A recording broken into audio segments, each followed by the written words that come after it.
Israel ने शनिवार तड़के ईरान के सैन्य ठिकानों समेत राजधानी तेहरान और पास के शहरों पर बमबारी कर दी है। जी हां, लगातार ये विवाद अब बढ़ता ही जा रहा है। चूंकि एक बार ईरान ने हमला किया था, वो 1 अक्टूबर की तारीख थी, और एक बार फिर से 26 अक्टूबर को लंबे इंतजार के बाद अब इजराइल की तरफ से भी हमला, जवाबी हमला, बमबारी की गई है।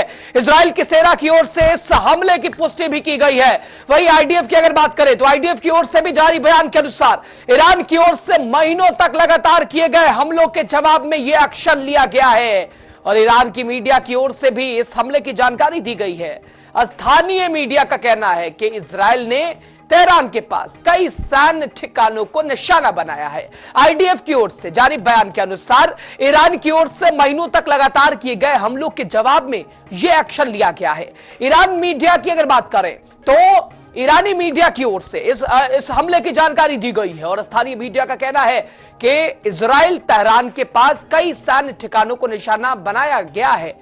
सोशल मीडिया प्लेटफॉर्म एक्स पर जारी पोस्ट में आईडीएफ ने कहा कि इजराइल राज्य के खिलाफ ईरान शासन की ओर से महीनों तक लगातार किए गए हमलों के जवाब में इजराइल रक्षा बल ईरान में सैन्य ठिकानों पर सटीक हमले कर रही है। और वही ईरान और उसके प्रतिनिधि 7 अक्टूबर से 7 मोर्चों पर लगातार इजराइल पर हमला कर रहे हैं, जिसमें ईरानी धरती के सीधे हमले भी शामिल हैं। और दुनिया के एक दूसरे अगर बातचीत की जाए तो उस ओर भी इजराइल के पास भी प्रतिक्रिया देने का अधिकार और कर्तव्य, और हम इजराइल के लोगों की रक्षा के लिए जो भी आवश्यक होगा वो करेंगे। उधर सीरिया की सरकारी समाचार एजेंसी की रिपोर्ट के मुताबिक इजराइल ने देर रात करीब 2 बजे दक्षिणी और मध्य सीरिया में कई सैन्य स्थलों पर हमला किया है।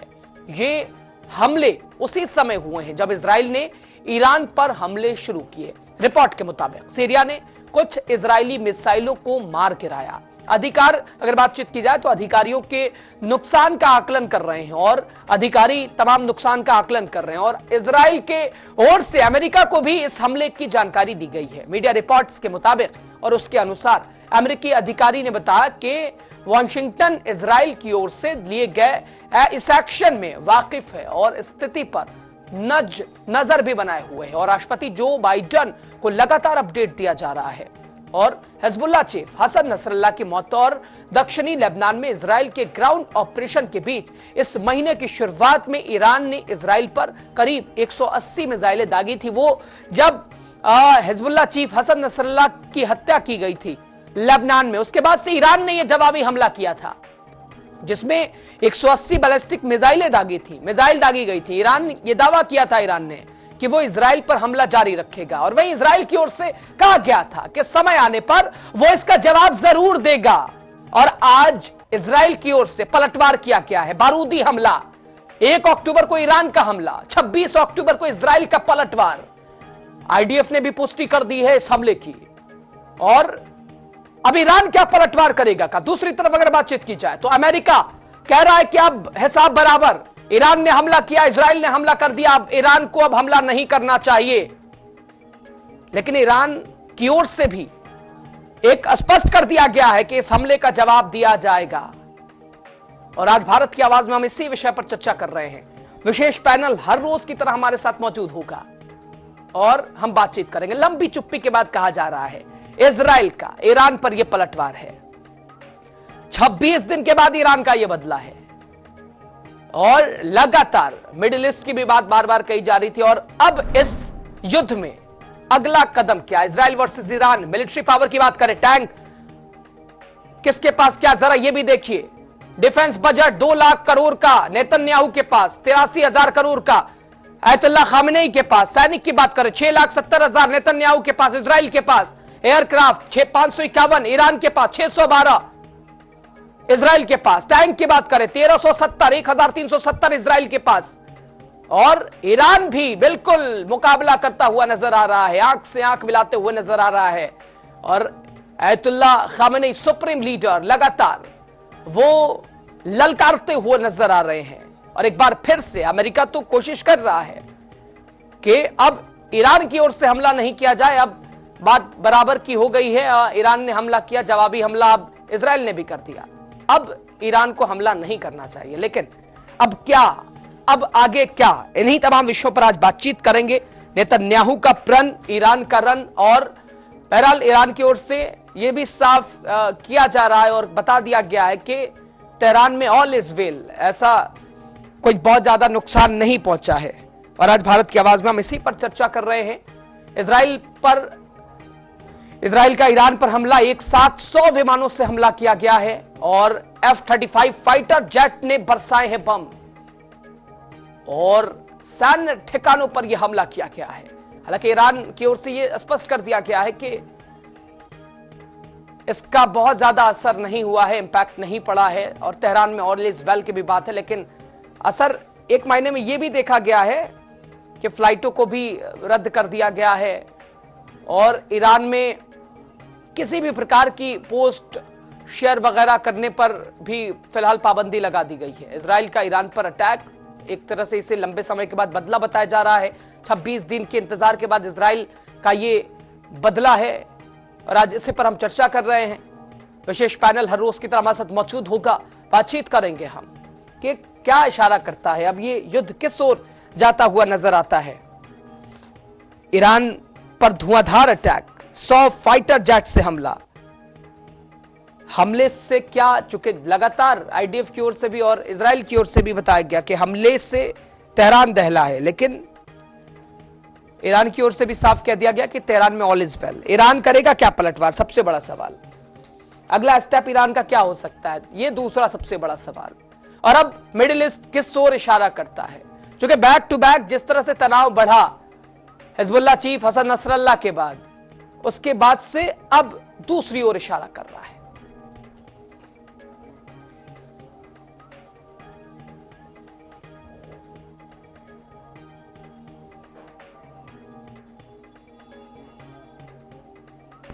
चलिए चर्चा में हम लौटेंगे, लेकिन आपको सीधे गोरखपुर लिए चलते हैं, जहां से उत्तर प्रदेश के मुख्यमंत्री योगी आदित्यनाथ लाइव है, क्या कुछ कह रहे हैं आपको दिखाते हैं। हर व्यक्ति के जीवन में परिवर्तन लाने का काम किया। पर्व और त्योहार के पहले वैसे भी हर घर में सफाई होती है, पुताई होती है। स्वाभाविक रूप से उसका जो वाहक है, यह कार्यक्रम अपनी सफलता की ऊंचाई को प्राप्त कर सके, इसके लिए सफाई कर्मचारी का सम्मान आवश्यक है। नगर निगम गोरखपुर को मैं इस बात के लिए धन्यवाद दूंगा कि उन्होंने स्वच्छता के वाहक, नींव के पत्थर इन सफाई कर्मचारियों को इस अवसर पर पर्व और के त्योहार के पहले, ठीक पहले इनका स्मरण किया, आज उन्हें सम्मानित किया और सम्मानित करने के साथ ही यहां पर सभी महानगर के अंदर सभी सफाई कर्मचारियों को इसी प्रकार का सम्मान नगर निगम के द्वारा, महापौर के द्वारा, पार्षदों के द्वारा, पूरे नगर निगम बोर्ड के द्वारा, नगर निगम के अधिकारी और कर्मचारियों के द्वारा इसी प्रकार से दिया जाएगा।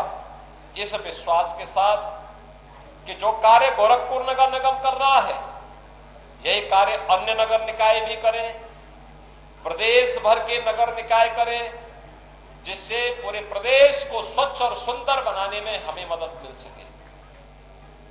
दीपावली हर्षोल्लास का हमारा पावन पर्व है। हम खुशी मनाते हैं, दीपोत्सव मनाते हैं। दीपोत्सव का आनंद तभी है जब स्वच्छता रहेगी। स्वच्छता के लिए सबको प्रयास करना पड़ेगा, सामूहिक रूप से प्रयास करना पड़ेगा। हर व्यक्ति को संकल्प लेना पड़ेगा कि स्वच्छता के इस कार्यक्रम का हम हिस्सा बनेंगे। इस राष्ट्रीय कार्यक्रम में मेरी भी अब सहभागिता होगी, पूरा सहयोग करूंगा। मेरे स्तर पर किसी सार्वजनिक स्थान पर कोई गंदगी नहीं फैलाई जाएगी। यह गंदगी चाहे भौतिक रूप से हो, चाहे वह किसी अन्य प्रकार से हो, वह किसी भी रूप में समाज के बीच में वातावरण जिससे खराब हो, इस प्रकार का माहौल किसी को बनाने नहीं देना है। और इस कार्यक्रम के साथ आज हम सब जुड़ रहे हैं। मुझे प्रसन्नता है कि कुछ वर्ष पहले तक हम गोरखपुर महानगर के अंदर बरसात के समय एक बरसात पड़ जाती थी, पूरा गोरखपुर महानगर जल प्लावित हो जाता था। अब गोरखपुर में एक दिन मैं देख रहा था, पूरे रात भर बारिश पड़ी, सुबह जब हम लोग निकले तो कहीं भी जल जमाव नहीं था। ये दिखाता है विकास हुआ है। और गुड़दौवा नाला का काम पूरा हो जाता है तो फिर तो गोरखपुर के उत्तर में तो जल जमाव का सवाल ही नहीं होता। सारी समस्या का समाधान यहाँ का कर देगा।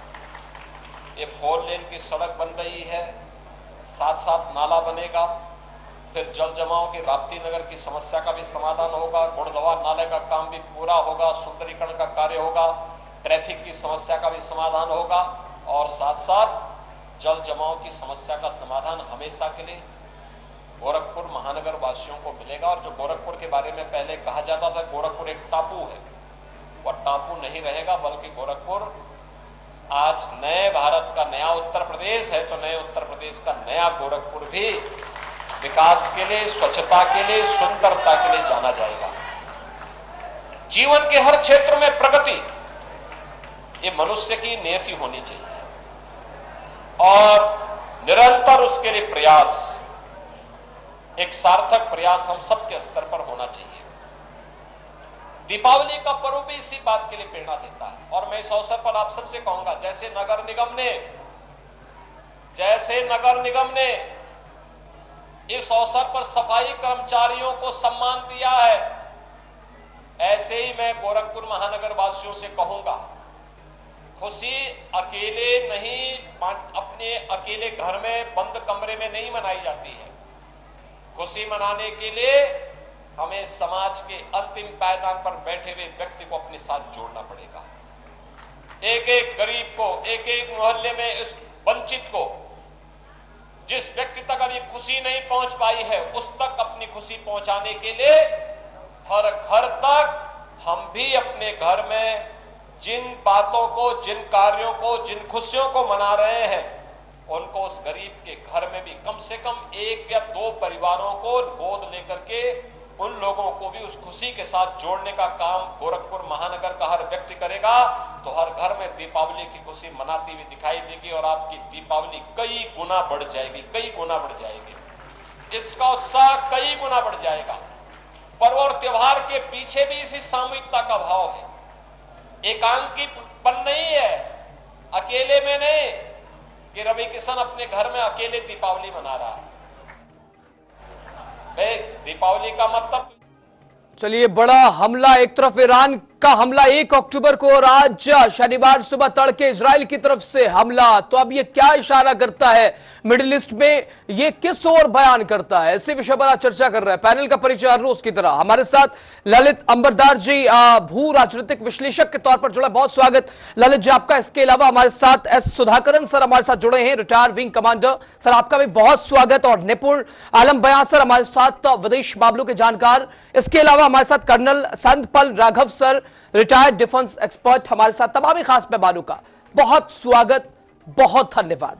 इससे पहले भी सर हम लोगों ने चर्चा कई बार करी है और लगातार चूंकि लंबी चुप्पी के बाद इजराइल का ईरान पर यह पलटवार और प्रहार कहा जा रहा है।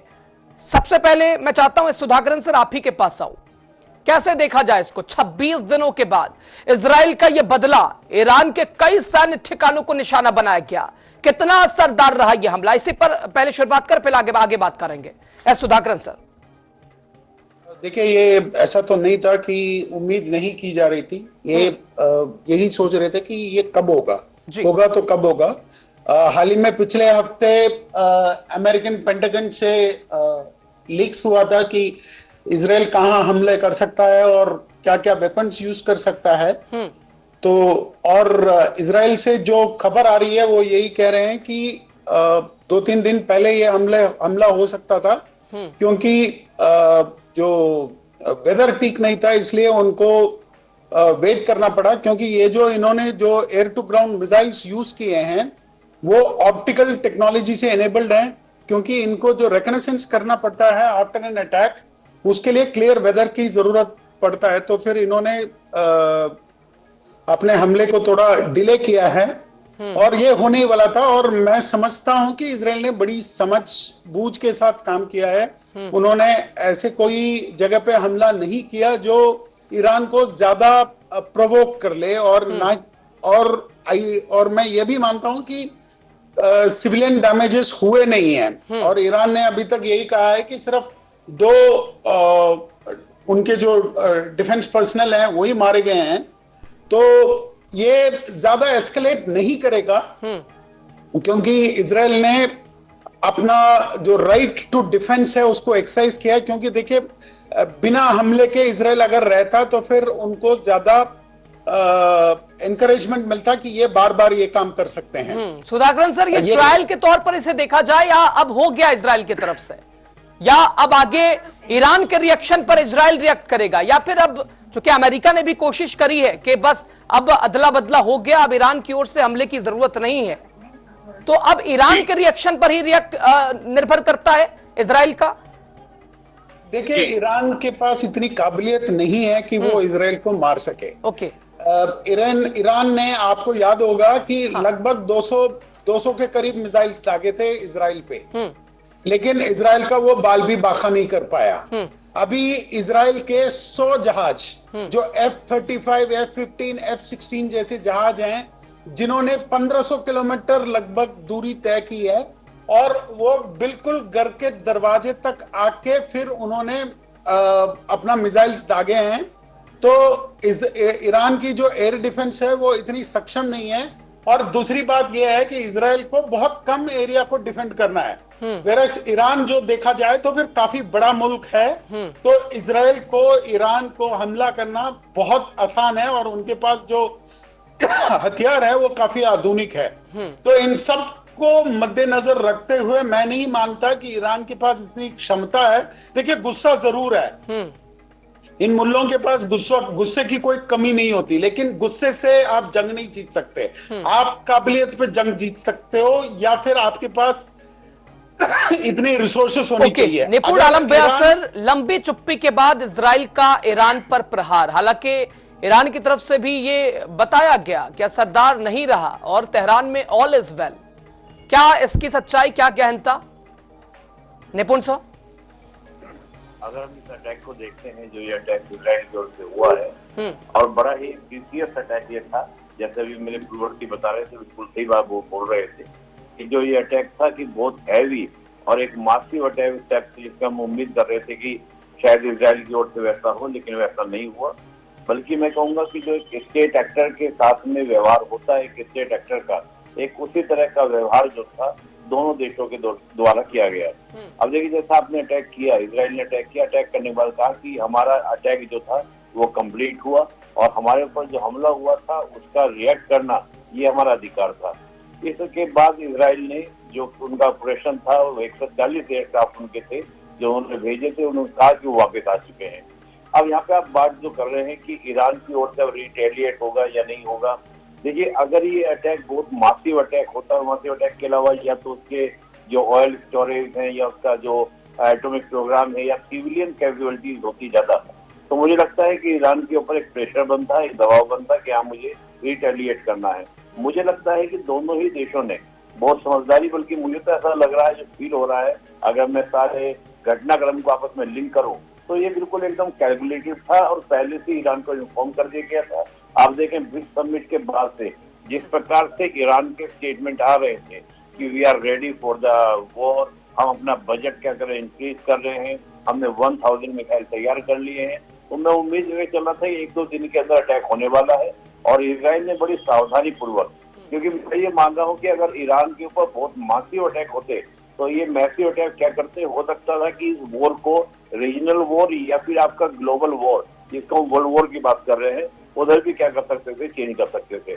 और एक इंटरेस्टिंग बात अगर आपने देखी हो कि जो इजराइल को 15-16 अक्टूबर को जो अटैक होने वाला था, जो लीक हो गया था, यही तो उसकी योजना थी कि हम एयरक्राफ्ट के थ्रू, क्योंकि 3 तरीके थे इजराइल के पास में अटैक करने के, या तो बैलिस्टिक मिसाइल को यूज करे, अपने जमीन से सीधा आपका अटैक करे, या फिर कोई नियर बाई ईरान के पास जाए, जो सऊदी है, यूएई है, इस प्रकार के जो कंट्रीज हैं जहाँ पर आपके अमेरिका के जो बेस कैंप है, अमेरिका के जो आर्मी के बेस कैंप है, वहां से अटैक करे, या फिर ड्रोन अटैक करे। ड्रोन अटैक के लिए भी एक बड़ी दूरी थी, या फिर वो क्या करता, अमेरिका के बेस कैंप को यूज करता। तो उसने सिंपल तरीका, जो 15-16 अक्टूबर को जो डॉक्यूमेंट हमारे सामने आया था, उसमें एक क्राफ्ट की बात की गई थी, उसी का उसने क्या किया, यूज किया। और एक इंटरेस्टिंग बात, अमेरिका ने क्या बोला कि भाई ये इजराइल का हक था, और हम एक गारंटी दे रहे हैं कि हम इसमें इन्वॉल्व नहीं थे, हम इसमें शामिल नहीं थे, हमने इसमें कोई भी भूमिका नहीं निभाई। क्योंकि इस पूरे वॉर के अंदर जो सबसे ज्यादा भयभीत था, अगर ईरान के ऊपर मैसिव अटैक होता है तो उससे भयभीत सबसे ज्यादा सऊदी था। सऊदी ये मान के चल रहा था कि अगर ईरान के ऊपर अटैक होगा तो ईरान सबसे पहले अटैक हमारी कंपनी के ऊपर करेगा। आप जानते हो कि कुछ साल पहले जो हुतीज हैं, हुतीज ने अरामको जो सऊदी की कंपनी है उसके ऊपर बड़े मासिव अटैक किए थे। और फिर हम देखें कि अगर अटैक ये बहुत बड़ा होता तो हो सकता था कि वर्ल्ड के अंदर क्या एक ऑयल क्राइसिस होता। तो ऑयल क्राइसिस, क्योंकि अमेरिका का पूरा ऑयल टैंक की हम बात करें, सऊदी की बात करें, तो होमोज स्ट्रेट को ब्लॉक कर सकता था रिवोल्यूशनरी गार्ड जो था, या फिर आपके जो हुतीज हैं वो जो पूरा आपका रेड सी वाला जो इलाका उसको ब्लॉक कर सकते थे। तो मुझे लगता है कि बहुत सोचा समझा और एक स्टेप लिया गया, ताकि तुमने किया हमने किया बराबर हो गया, 1-1 हो गया। और मैं पूरी उम्मीद कर रहा हूँ, जो जहाँ तक मेरा अपना एक्सपीरियंस है, कि ये अब आगे नहीं बढ़ेगा। हाँ, ये जरूर है कि इजराइल की कार्रवाई रहेगी, हिजबुल्लाह के अगेंस्ट, हमास के अगेंस्ट रहेगी, और ये इजराइल के फेवर में नहीं है कि अभी ईरान के साथ वो होगी। ओके सर, ठीक है। Colonel Santpal Raghav sir, retired defence expert. कई शहरों में सैन्य ठिकानों पर भीषण अटैक। ईरान का अगला कदम अगर हम ये जानने की कोशिश करें, चूंकि अमेरिका भी इंटरफेयर कर रहा है कि अब हिसाब बराबर, ईरान ने हमला किया, इजराइल ने पलटवार किया 26 दिनों के भीतर, और अब शांति बहाल करना, क्या आगे का अगर ईरान के कदम की बात करें, हालांकि हुंकार भर दी है सुप्रीम लीडर खामेनेई ने, साफ कह दिया है कि इसका भी अब बदला लिया जाएगा।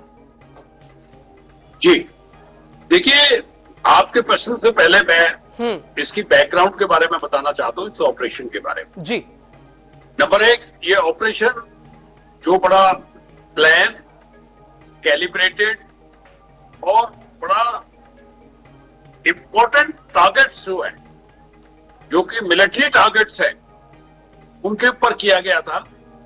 और इसकी जो जब ये ऑपरेशन चल रहा था, वॉर रूम के अंदर बेंजामिन साहब थे, उनके डिफेंस मिनिस्टर साहब गैलेंट साहब थे, और आईडीएफ के चीफ और दूसरे ऑफिसर्स थे, वो पर्सनली मॉनिटर कर रहे थे। जी, ये ऑपरेशन लॉन्च सुबह 2 बजे किया गया और 5 बजे उसको खत्म किया, 3 घंटे गया, और 3 चरण में किया गया। इसके अंदर 3 जो स्टेट हैं या 3 जो जगह हैं, तेहरान, उज्बेकिस्तान और इलम, इसके 20 सैन्य ठिकानों पे अटैक हुए और साइबर अटैक भी हुआ। 100 जेट फाइटर्स गए और उन्होंने स्ट्रेटेजिक टारगेट्स जो हैं, जो मिलिट्री बेस हैं, पहले उसको डिग्रेड किया। उनकी जो क्षमताएं हैं, उन्होंने जो टारगेट्स बनाए हैं, जो ड्रोन फैक्ट्री है, मिसाइल फैक्ट्रीज हैं, और जो उनका एयर डिफेंस सिस्टम है, उसको ध्वस्त किया। उनमें उनके 2 ऑफिसर्स की ईरान की कैजुअलिटी भी हुई है, 2 शहीद हो गए हैं इसमें। और इन्होंने बड़े ही प्रिसीजन से और एक बहुत बड़ा बैलेंस स्टेटमेंट जो दिया है आईडीएफ के जो प्रवक्ता ने किया है कि हमने इसका बदला लिया है और एक कैलिब्रेटेड बदला लिया है, और हम नहीं चाहते कि ये वॉर एक एक्सकलेट करे। अगर ये कहीं एक्सकलेट करेगा या अगर, तो फिर हम इसका जवाब भी देना जानते हैं। तो उन्होंने कहीं ना कहीं ये एक सम्मानपूर्वक बात कही है कि भाई जो अब तक हो गया है वो हो गया है, अगर इसको एक्सकलेट किया तो हम क्षमता हमारी है, और इसमें कोई 2 राय नहीं है। आज इजराइल 7 मोर्चों पे लड़ रहा है, जो कि ईरान को मिला के इसकी 7 जो प्रॉक्सीज हैं, जो 7 जो देश हैं, वो खड़े हैं और इजराइल अलग से खड़ा है। अमेरिका ने जो इसको बोला है, इन्होंने अमेरिका की जो स्टेटमेंट दी है, वो एक आत्म रक्षा जो इजराइल का है वो उसके लिए किया है। और अगर उसके डिप्लॉयमेंट देखें, अमेरिका के वॉरशिप्स की, वो इजराइल के नजदीक हैं, और इनडायरेक्टली ये भी कह दिया है कि आप ये देखें कि पहले ही इजराइल कह रहा था कि न्यूक्लियर जो उनके स्टेशंस हैं, न्यूक्लियर फैसिलिटीज हैं, उन पर अटैक नहीं किया जाए, रिफाइनरीज पे नहीं किया जाए। ललित सर के पास जा रहे हैं, ललित अंबरदार सर, भू राजनीतिक विश्लेषक हैं। सर, अब आगे ईरान का, चूंकि साफ ईरान ने भी साफ कह दिया है कि इसका भी अब बदला लेना होगा, और इसका जो एक तरह से कहा जा सकता है कि भुगतान करना पड़ेगा इजराइल को। दूसरी तरफ अमेरिका ने भी इंटरफेयर करते हुए बात यहीं थमने की बात कही है, लेकिन ईरान का अगला कदम क्या, आगे क्या सर, जरा इसी के ऊपर प्रकाश डालिए ललित सर। देखिए, जो मेन इश्यू है मिडिल ईस्ट के अंदर जी, वो इजराइल की एग्जिस्टेंशियल वॉर है। हालांकि ईरान उस वॉर का संयोजक है, फाइनेंसर है, मोटिवेटर है, आइडियोलॉग है, लेकिन जो जंग है वो ईरान के साथ डायरेक्टली नहीं हो रही, वो हिजबुल्लाह के साथ हो रहे, हमास के साथ हो रहे, हुतीज के साथ हो रही।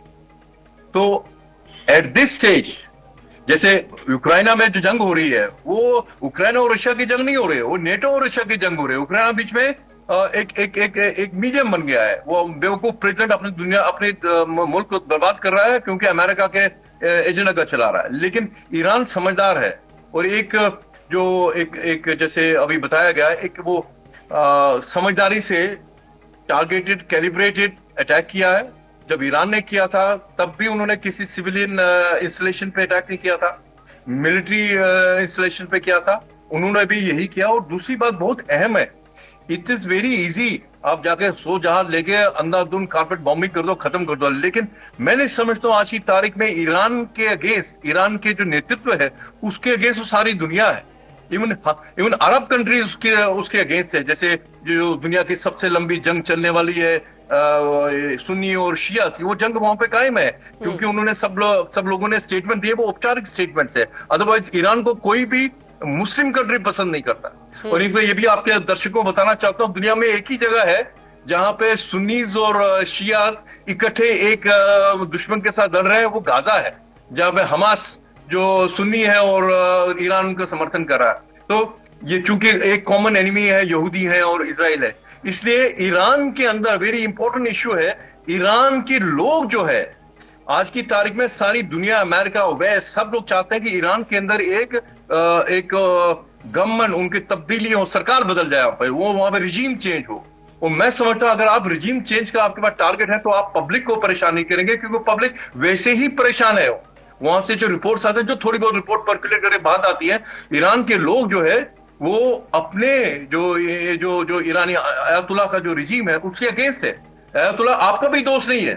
आयतुल्लाह ने उसे लास्ट स्टेटमेंट जो खुमैनी जो स्टेटमेंट दिया, उसने गाजा और हिंदुस्तान और बर्मा के मुसलमानों को बोला कि इनके पास जुल्म हो रहा है, ये जानते हुए कि हिंदुस्तान उनका एक स्ट्रेटेजिक, एक तरह से स्ट्रेटेजिक पार्टनर है।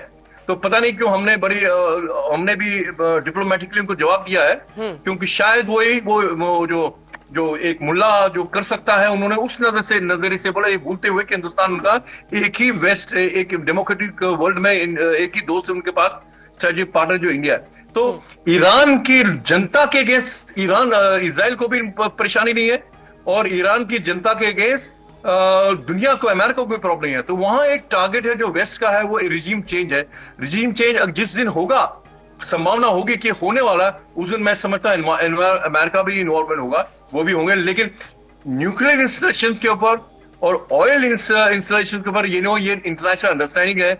ऑयल मतलब क्या होता है कि अभी बड़ा इंटरेस्टिंग चीज है, जब जंग होती है तो आप अपने प्रतिद्वंदी और सब मिलते हैं, अपना कॉमन इंटरेस्ट भी देखते हैं। जैसे सेकेंड वर्ल्ड वॉर हुई थी, स्विट्जरलैंड पे सबका धन रखा हुआ था, वहां पे कुछ नहीं करना है, वो न्यूट्रल देश था। इसीलिए आज की तारीख में ऑयल इंस्टॉलेशन के ऊपर कोई अटैक नहीं करना चाहता, क्योंकि सबको मालूम है कि इन्फ्लेशन बढ़ जाएगी, रेट बढ़ जाएगा। और न्यूक्लियर इंस्टॉलेशन पे हमला करना इजी नहीं है, क्योंकि किस स्टेज के ऊपर उनका वहां पे प्रोसेस चल रहा है, उसको हमला करना कैन बी डेंजरस है, काउंटर प्रोडक्टिव। इसलिए उसके ऊपर भी कोई नहीं करेगा, उसके अमेरिका भी समर्थन नहीं करा। अमेरिका इजराइल का, और इजराइल बेवकूफ नहीं है। इजराइल, जैसे मैंने बोला, इजराइल की एक आम लड़ाई नहीं है, एग्जिस्टेंशियल वॉर है। वो इतने फ्रंट के ऊपर खेल रहा है, लड़ाई कर रहा है उनके साथ, और एक जज्बे के साथ लड़ा, और वो फोकस करा, ईरान के साथ नहीं उलझना चाहता। ईरान ने बेवकूफी की जो उन्होंने वो उसके लिए क्या था, वो सिनवर नहीं, किसके लिए मारा था इन्होंने, इस्माइल हानिया को जो मारा था, उसके अवज में उन्होंने उनके ऊपर हमला कर दिया अपनी वो डिग्निटी के लिए। लेकिन इजराइल का जो मैं समझता हूं स्ट्रेटेजिक टारगेट अभी जो है, जो उसके जो प्रॉक्सीज है ईरान के, उनको खत्म करना है। ठीक है, उनको खत्म करने का एक ही तरीका है कि आप हुतीज, हमास और हिजबुल्लाह को खत्म करो, और उसके लिए वो लगे हुए हैं। हुतीज का भी नंबर नहीं आया है, अभी तो सिर्फ हिजबुल्लाह और हमास का है। मैं समझता हूं कि वो बड़ा टारगेट है और उनको इमीडिएटली उनको वहां पे उनके हॉस्टेजेस वापस चाहिए। तो ईरान मुझे अभी टारगेट में नहीं है। इस्माइल हानिया और हसन नसरुल्लाह की हत्या के बाद ईरान का अटैक और अब इजराइल का पलटवार। एस सुधाकरन सर के पास आ रहे हैं। सुधाकरन सर, ईरान अटैक के तुरंत बाद एक ये भी खबर बड़ा चर्चे में रही कि इजराइल पर भी हमला हुआ है। उस हमले के पीछे कौन, जरा इसके ऊपर भी अगर जानकारी हो तो प्रकाश डालिए सुधाकरन सर। मैं स्पेकुलेशन से बचना चाहूंगा, बिकॉज आजकल के डिसइंफॉर्मेशन के जमाने में छोटी सी चींटी भी अगर काट लेती है तो फिर वो उसको हाथी का वार माना जाता है, तो फिर मैं उससे बचना चाहूंगा। बहरहाल मैं एक और चीज यहाँ पे बताना चाहता हूँ कि ये गौर फरमाने लायक चीज है कि 140 एयरक्राफ्ट के करीब का एक package strike 1500 kilometre Israeli Iran के बिल्कुल करीब जाके उन्होंने जाके मिसाइल्स दागे हैं। ये एक बहुत ही क्रिटिकल मैसेज पूरे अरब वर्ल्ड को भेजता है कि आपके पास चाहे कुछ भी हो, हम आपके घर में घुस के मारेंगे। अगर हमने इतना ही किया है कि हमने 10 ठिकानों को चुना है और उस पर बहुत आपके अगर लोग बचे हैं तो ये इसलिए नहीं बचे हैं कि आपकी फौज की कोई बड़ी ताकत है, वो इसलिए बचे हैं क्योंकि हमने आपको आज छोड़ दिया है। ये उनके जहन में, देखिए ईरान ने जब हमला किया था और उनके हमले जब कामयाब नहीं हुए थे तब भी ये लोग पार्लियामेंट में तमाशा करने के लिए निकले थे। मतलब सब लोगों ने ऐसे जश्न मनाया, पता नहीं जैसे भगवान श्री राम ने रावण को जला दिया, और मतलब वैसा जश्न देखने को मिला था ईरान में। और यहाँ पे इजराइल ने जाके उनके घर में घुस के बिल्कुल बिना किसी भी एयरक्राफ्ट या किसी को भी खरोच तक नहीं पहुंचा है, हमला करके वो वापस आए हैं। ये काबिले तारीफ है। ऐसे फौजी मैं ये बता सकता हूं क्योंकि मैं मिसाइल के बैकग्राउंड से भी आता हूं। ये जो हमला जो इजराइल ने किया है ये अमूमन ये इतना आसान नहीं होता। ये बहुत ही एक मुश्किल कारनामा है जो इजराइल ने कर दिखाया है। तो ना कि सिर्फ उसने ईरान पे हमला ही किया है, साइकोलॉजिकली उन पे एक बहुत बड़ा चोट पहुंचाया है। क्योंकि इजराइल जो होमवर्क करता है वो उसको ये पता है कि तुम्हारे पास कहां कहां एयर डिफेंस सिस्टम्स है, उसको मुझे कैसे इवेड करना है और कहां से मुझे आपको दागना है ताकि मुझे चोट ना लगे और आपको मैक्सिमम डैमेज हो। और मैं हैरान भी नहीं हूंगा अगर ये भी इस एंगल से भी अगर हम सोचें कि भारत या किसी और देश ने बीच में बोल दिया हो कि ठीक है आप कर लीजिए जो करना है, लेकिन बेर मिनिमम पे रखिए ताकि आपका इज्जत भी बचा रहे और फिर स्ट्राइक का स्ट्राइक भी हो जाए। वो भी एक मुमकिन पॉसिबिलिटी है, क्योंकि जिस हिसाब से ये अटैक हुआ है उस पे जो ग्राउंड पे जो क्षति जो हमने देखी है वो प्रोपोर्शनल नहीं है। मतलब कहीं ना कहीं कोई बैकडोर चैनल टॉक्स के जरिए से ये दोनों की लाज रखने वाली बात है। तो इसलिए ये पूरी दुनिया के लिए भी अच्छा है, क्योंकि ये जंग अगर एस्केलेट ना हो तो, वरना हम एक दूसरे की तबाही पे उतर आएंगे। और मैं एक और चीज यहाँ पे कहना चाहता हूँ, ये पूरा इस्लामी मुल्क जो है ये तेल के बलबूते पे जिंदा है। एआई का जमाना है साहब, और यहाँ पे इंफॉर्मेशन अपना रूल करेगा। और इंफॉर्मेशन इस्लाम के लिए खतरा है, क्योंकि अगर आपने सवाल कर दिया तो आप पत्थर मार दिए जाते हो।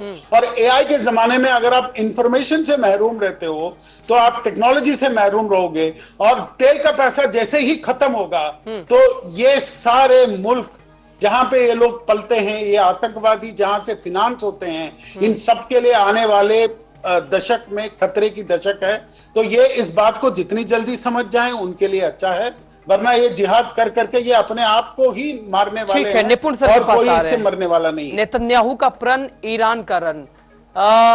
निपुण सर ये समझे, क्या मिडिल ईस्ट में अब फिर से खलबली इस हमले के बाद शुरू हो गई है या फिर शांति स्थापित हो पाएगी? चूंकि अदला बदला तो हो ही गया है और अमेरिका का भी इंटरफेयर इसी संदर्भ में है कि अब ईरान की ओर से हमला नहीं किया जाए। निपुण सर,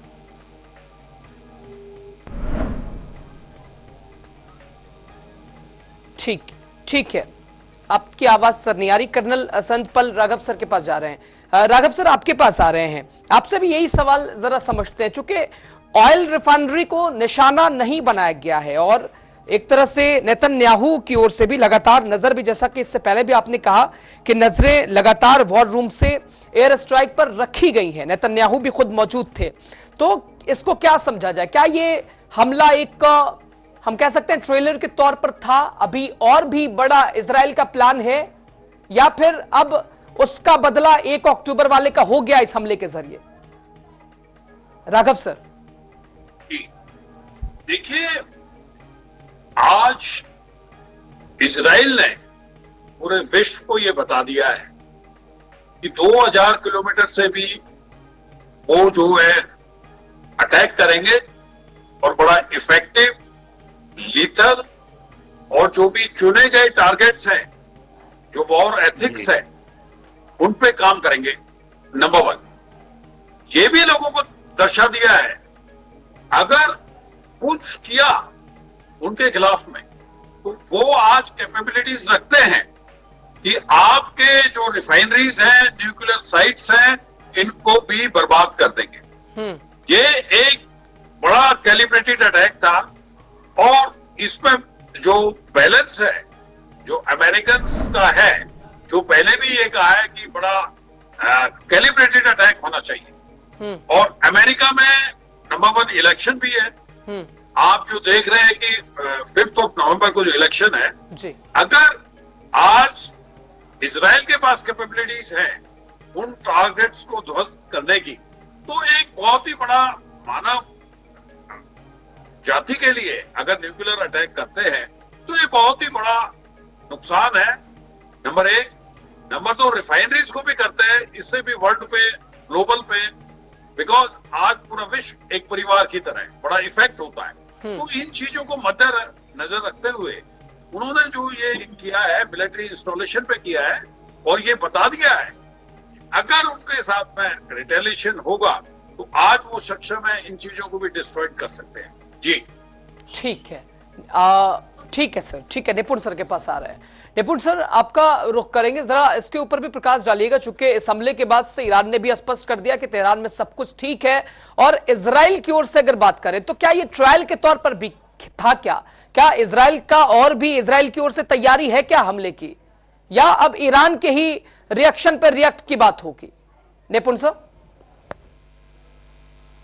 मेरा मानना है कि अब हमला दोबारा नहीं होगा और ईरान भी इस बात को समझेगा कि इजराइल ने जिस प्रकार से हमला किया। देखिए, एक बात होती है कि किसी भी कंट्री के इमेज की, इजराइल की जब हम बात करते हैं तो इजराइल को एक हार्ड पावर नेचर का कंट्री माना जाता है। और ईरान के लिए भी क्या था कि जिस प्रकार से हसन नसरुल्लाह को मारा गया, उनके यहाँ पर जाकर इस्माइल हानिया को मारा गया, तो उनके लिए भी क्या थे, ये एक इमेज की बात थी कि मैं जहाँ वर्ल्ड, इस पूरे रीजन के अंदर वर्ल्ड में ये शो कर रहा हूँ कि इस रीजन में मैं एक पावर हूँ, एक ताकतवर कंट्री हूँ, और मेरे यहाँ पर आकर तेहरान में आकर आप इस्माइल हानिया को मार देते हैं, मेरे बहुत ही जो खास था उसको आप मार देते हैं, यानी हसन नसरुल्लाह को मार देते हैं, तो उसके बाद मुझे इजराइल के ऊपर एक्शन लेना जरूरी था। दूसरा क्या था कि जो उसकी एसेट थी, एसेट यानी कि हिजबुल्लाह की बात करें, हूतीज की बात करें, हमस की बात करें, या इराक और सीरिया में जो उसके प्रॉक्सीज हैं, वो लगातार उनका मनोबल क्या डाउन हो रहा था, जिस प्रकार से इजराइल टारगेट कर रहा था। तो ईरान का भी अटैक करना क्या था कि एक दिखाने का था कि भाई मेरी एसेट कमजोर ना पड़े, और मैं कमजोर नहीं हूं, मैं ताकतवर हूं। इजराइल ने भी ये शो कर दिया कि हमारे पास कैपेसिटी है, हम अटैक कर सकते हैं। लेकिन जिस प्रकार से बहुत ही सही तरीके से, यानी कि मैं कहूंगा कि एक सिविलियन अटैक, सिविलियन कैजुअलिटी की बात करें, 0 सिविलियन कैजुअलिटी है, किसी तरह से उनके न्यूक्लियर प्रोग्राम पे अटैक नहीं, उनके ऑयल स्टोरेज पे अटैक नहीं, तो बहुत ही एक नपी तुली क्या की गई है, एक अटैक किया गया। मुझे लगता है कि कहीं ना कहीं एक मैं उसको बोलूंगा थोड़ा सा अजीब हो जाएगा, लेकिन मैं मानूं कहीं ना कहीं म्यूचुअल अंडरस्टैंडिंग मेरे को दिख रही है इसके अंदर कि ठीक है, हमने किया, तुमने किया, 1-1 का स्कोर हुआ, अब इस मामले को यहाँ पर स्टॉप करो। क्योंकि ना तो ईरान चाहता है इस वॉर को करना और ना ही चाहता है इसको इजराइल इस वॉर को करना। रीजन क्या है कि अगर ये वॉर इंक्रीज होता है, देखिए रशिया चाइना के लिए तो ये वॉर बढ़ना उनके लिए तो फायदे का सौदा है, क्योंकि जितना ज्यादा क्या होगा प्रेशर क्रिएट होगा इजराइल और अमेरिका के ऊपर, ये वॉर जितना ज्यादा एस्केलेट होगा, तो ये रशिया के लिए, यूक्रेन के लिए और आपका इधर चीन की हम बात करें, जो ताइवान में उसके प्रोग्राम चल रहे हैं, ऑपरेशन की जो बात कर रहा है, तो उसमें कहीं ना कहीं उसको तो रिलीफ मिलता है। ललित सर, ग्लोबली ये किस ओर इशारा करता है? ललित सर, अगर इस बारे में जाना जाए, ग्लोबली ये किस ओर इशारा करता हुआ नजर आता है? अब आगे क्या? नहीं, मैं ग्लोबली, देखिए मैंने कहा कि ये ग्लोबल, इसका इम्प्लीकेशन यही है, जैसे आप पैन इस्लामिक जो जज्बा है उसको दिखाता है, वो तो बढ़ के गए। अभी आपने देखा कश्मीर के अंदर इलेक्शन हो रहे थे, इलेक्शन से पहले जब नसरुल्लाह को मारा गया तो कश्मीर के जो मेन स्ट्रीम पार्टीज वो मातम मनाने कर लग गए, और ये जानते हुए कि हिजबुल्लाह जो है पाकिस्तान का समर्थन करते हैं, ये जानते हुए कि हिजबुल्लाह जो है वो कश्मीर के लिए पृथकतावाद का, जिहाद का समर्थन करते हैं, उसके बावजूद अपने आप को मेन स्ट्रीम बोलने वाले कश्मीर के जो इस्लामिस्ट पार्टीज हैं, मेन स्ट्रीम पार्टीज, उन्होंने मातम मनाया, अपनी कैंपेन खत्म कर दी।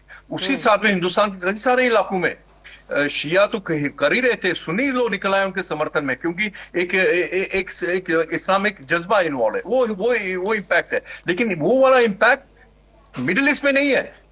यहां तक कि किसी भी अरब कंट्री के अंदर अभी तक उन्होंने औपचारिक स्टेटमेंट निकलते हैं, आज भी सऊदी अरब का स्टेटमेंट आया है, यूएई का आया, कतर का आया, किसी ने कुछ बोला नहीं। और मैं बड़ा इंटरेस्टिंग, ये बीच में आया जो ग्लोबल आप बता रहे हैं, it is very interesting. Israel का ईरान के साथ बॉर्डर मिलता नहीं है, तो ईरान की एयर स्पेस पे घुसने के लिए इजराइल ने किस दूसरे तीसरे मुल्क का एयर स्पेस यूज किया? क्या खाली सीरिया से हो क्या है? और मुझे पूरा विश्वास है सीरिया में रशियंस हैं, सीरियंस हैं, ईरानी अंदर एक वही रास्ता है उनको अंदर घुसने का। तो क्या किसी, मुझे हैरानगी नहीं होगी पता चलेगा किसी अरब मुल्क ने उनको, अपने जॉर्डन या किसी मुल्क ने उनको एयर स्पेस यूज करने का मौका दिया हो।